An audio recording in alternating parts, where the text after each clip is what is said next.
Hello à tous, c'est Jérémy, j'espère que vous allez bien. Aujourd'hui, nous allons parler de prendre les choses personnellement ou ne pas prendre les choses personnellement, surtout de quel impact cela peut avoir dans notre vie et surtout comment bien comprendre ce que cela veut dire ne pas prendre les choses personnellement.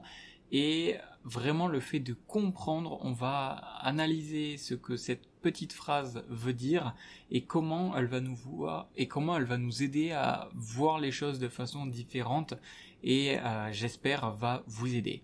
Comme d'habitude, si vous voulez rejoindre le groupe Telegram et rejoindre la communauté, rejoindre tous les partages privés que je fais sur le groupe Telegram, c'est dans la description.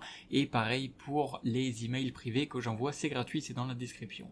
Alors aujourd'hui, je voulais parler de ne pas prendre les choses personnellement et surtout parce que c'est important dans un point de vue, on va dire, de ne pas se laisser guider par quelqu'un d'autre dans notre vie, de ne pas se laisser guider par les autres dans notre vie. Parce que le fait de prendre les choses personnellement ou de ne pas les prendre personnellement, en fait, c'est comme si on donnait nos émotions, c'est comme si on donnait nos émotions dans les mains de quelqu'un d'autre. Et plus on prend les choses personnellement, plus on laisse les autres guider notre vie, guider nos émotions. Par exemple, si une personne nous critique, alors on va se sentir mal. Si cette personne nous fait un compliment, alors on va se sentir bien. Et dans ce cas-là, cela veut dire que c'est quelqu'un qui prend les choses personnellement. Prendre les choses personnellement, cela veut dire que toutes les choses de l'extérieur, on se les identifie pour nous, on les prend personnellement. On se dit, c'est de notre faute. Si quelqu'un nous critique, on se dit, bon bah voilà, j'ai fait quelque chose de mal, je m'apitoie sur mon sort, c'est de ma faute, machin truc, on s'auto-rabaisse par rapport à ce qu'a dit l'autre. Et si quelqu'un nous fait un compliment, ça va dans les deux sens, eh bien on va se sentir bien, on va se dire, ah ouais c'est vrai, je me sens bien, mais je me sens bien grâce à quoi? Je me sens bien grâce à l'autre, grâce à ce que l'autre m'a dit. Et c'est justement ça le problème, de ne pas se sentir bien juste grâce à soi, mais de se sentir bien grâce à l'autre. Et cela engage tout simplement de la dépendance à cela, et qui dit une dépendance au fait d'aimer les compliments de l'autre, dit également une dépendance de ne pas aimer la critique, mais malheureusement d'être impacté par la critique, et donc de se sentir mal. Souvent, on va accepter les compliments, mais on ne va pas accepter les critiques. Et plus les compliments vont nous impacter, plus les critiques vont nous impacter également. Simplement parce que les deux ont autant d'importance et les deux vont ensemble. En fait, si vous voulez, c'est comme si vous aviez un curseur de sensibilité et en fait, votre sensibilité va aller dans les deux sens. Plus vous êtes sensible aux compliments, plus vous serez sensible de la même façon aux critiques. Et moins vous êtes sensible aux compliments, moins vous êtes sensible aux critiques. Donc ça va vraiment dans les deux sens. Et souvent, si on a tendance à être impacté par les compliments, c'est parce qu'en fait, on se rattache à ces compliments. C'est surtout parce qu'on en a besoin et parce que ça nous fait du bien. Et pourquoi on en a besoin ? Parce qu'on ne se les donne pas nous-mêmes. Donc en fait, le problème, j'ai même envie de dire que le problème, il part pas d'accepter ou de rejeter les critiques, il part déjà du fait de, quand on dit ne pas prendre les choses personnellement, il part d'identifier de est-ce que déjà quand quelqu'un me complimente ou me fait une éloge, est-ce que ça me fait vraiment vraiment plaisir, est-ce que je prends cette émotion et je la mets en moi, ou vraiment je la laisse à l'extérieur, je la prends de loin avec plaisir, je la salue, je remercie la personne, ça fait toujours plaisir, c'est bien, mais je ne la prends pas pour me constituer, pour me bâtir dessus. J'ai déjà mes fondements, j'ai déjà ma maison qui est construite, donc merci pour ta brique supplémentaire, mais j'ai déjà ma maison qui est construite, donc je ne la refuse pas, je ne refuse pas ton compliment, mais j'ai déjà tout ce qu'il me faut. Et donc pareil pour les critiques. Pour les critiques, si quelqu'un vous jette une tomate en pleine face, on va dire, eh bien vous avez déjà tout ce qu'il vous faut. Vous n'avez pas besoin de cette tomate en fait. Vous voyez ce que je veux dire ? C'était une petite image pour illustrer entre guillemets. On en revient un petit peu plus à la partie réelle pour se dire que si on a besoin d'un compliment, c'est parce qu'on ne se les donne pas à nous-mêmes. Et en fait, dès que quelqu'un d'autre nous donne, ça va nous impacter beaucoup, parce qu'en fait, ça va venir combler un vide, et un vide, dès qu'il va se faire remplir, ça va nous procurer du bonheur. Et donc en fait, j'ai envie de dire la négativité là-dedans, le piège, j'ai envie de dire plutôt là-dedans, c'est de je sais pas comment le dire autrement, c'est de se faire remplir par quelqu'un d'autre, le vide qu'on a. C'est-à-dire que si on a un vide, c'est à nous-mêmes de le remplir, et c'est pas aux autres de devoir le remplir.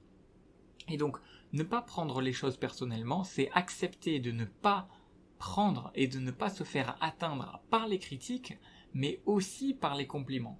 On ne doit pas se rattacher ou se définir par ce que les autres disent de nous.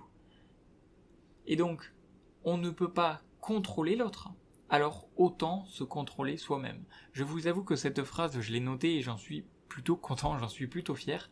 On ne peut pas contrôler l'autre, alors autant se contrôler soi-même. Et on pourrait le dire autrement, en utilisant un autre mot que le mot contrôle, c'est, entre guillemets, se remplir. On ne peut pas... en fait, il ne faut pas qu'on se laisse remplir par les autres, remplir d'amour, remplir de compliments, remplir de négativité, mais on doit déjà être comblé soi-même, on doit déjà être plein soi-même. Et donc, en fait, la quête de ne pas prendre les choses personnellement, c'est déjà la quête d'avoir assez d'amour pour soi-même. Je pense que ça part vraiment de là. Maintenant, j'aimerais vous parler d'un petit exemple pour illustrer le tout, parce que je sais que quand on parle de ne pas prendre les choses personnellement, ça part souvent d'un exemple qui est similaire à ce que je vais vous dire.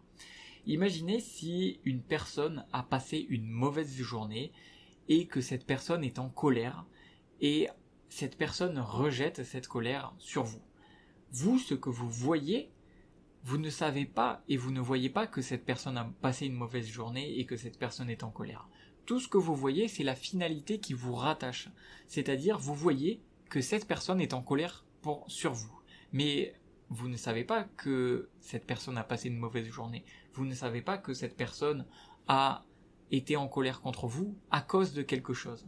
Vous, ce que vous voyez, c'est que cette personne est en colère sur vous, et donc vous prenez ça personnellement. C'est-à-dire que vous prenez cette colère comme, bien par exemple, si la personne est en colère, bien évidemment, elle va être en colère et elle va rattacher cette colère à quelque chose. Donc par exemple, si vous avez fait une petite bêtise, même une toute petite bêtise, eh bien cette personne va vous blâmer, va être en colère immédiatement contre vous, parce que, entre guillemets, ses nerfs sont fragiles. Et donc le fait que ses nerfs sont fragiles, elle va vite s'énerver, elle va vite faire un cinéma, et vous allez vous dire, oh là là, j'ai fait cette bêtise, ou j'ai fait cette petite erreur, et de suite, voilà, je pensais pas que c'était si grave, etc., etc. Et en fait, vous ne pouvez pas savoir pourquoi cette personne est en colère, vous ne pouvez pas savoir ce qui lui est arrivé pour agir ainsi sur vous. Et donc vous vous dites, bon alors, vraiment je suis désolé, vraiment c'est de ma faute et j'aurais pas dû faire comme ça, etc., etc. Et en fait vous pensez que ce que vous avez fait est vraiment à la hauteur de la colère de la personne. Alors qu'en réalité, la colère de la personne est à la hauteur de ce qu'elle a vécu, et ce qu'elle a vécu se rejette sur vous. Et vous, vu que vous êtes sensible à cela, vous allez prendre cette colère qui n'est pas vraiment adaptée, vous allez la prendre et l'accepter en vous. Et donc, le fait que cette colère de l'autre, de l'extérieur, vous atteigne, c'est un problème. Et cela vous impacte négativement. Donc, au final, le fait que ces raisons soient cachées, peut faire prendre les choses personnellement, parce que vous ne pouvez pas en avoir conscience. Vous vous dites, j'ai fait un truc de mal, alors c'est ma faute, alors je m'excuse, alors c'est normal qu'elle soit en colère, et vraiment vous vous auto-blâmez et vous vous auto-descendez votre estime de vous, alors qu'au final, c'est parce que vous prenez cette colère comme étant vraiment part de vous, quoi. C'est-à-dire, vous acceptez pleinement cette colère, vous la prenez personnellement. Alors qu'au final, peut-être que en ayant fait la même action, en ayant fait la même petite erreur, avec la même personne, avec la même action, mais dans un jour différent, dans un jour où cette personne se sentait différemment, peut-être que la personne aurait agi différemment, et peut-être que la situation se serait passée différemment. Mais tout vient vraiment de vous. Et pour finaliser cet épisode, je repartirai et je récapitulerai, je résumerai plutôt sur le fait que si on accepte une critique, on accepte un compliment et vice-versa. Si on accepte un compliment, on accepte une critique. Et si on accepte une critique ou si on accepte un compliment, c'est parce qu'on accepte que les autres nous définissent. Pourquoi ? Parce que on a un vide et on aime, ça nous fait plaisir quand les autres remplissent ce vide. Et donc, si on sait qu'on a un vide, on ne doit pas se laisser combler par les autres, mais on doit s'auto-combler afin de ne plus se laisser définir et se laisser atteindre par les autres. Donc voilà ce que je finirai par dire. On ne peut pas contrôler l'autre, alors autant se contrôler soi-même, et on ne doit pas se laisser atteindre par les autres, on doit être complet soi-même pour ne plus se laisser atteindre. Voilà ce que j'avais à dire, j'espère vraiment que ça vous a plu. Dites-moi dans les commentaires ce que vous en avez pensé. Et comme d'habitude, n'oubliez pas, vous pouvez rejoindre gratuitement le groupe Telegram et l'accès aux emails privés dans la description. Sur ce, c'était Jérémy, je vous souhaite une excellente journée ou une excellente soirée. Je vous dis à la prochaine, portez-vous bien, ciao ciao.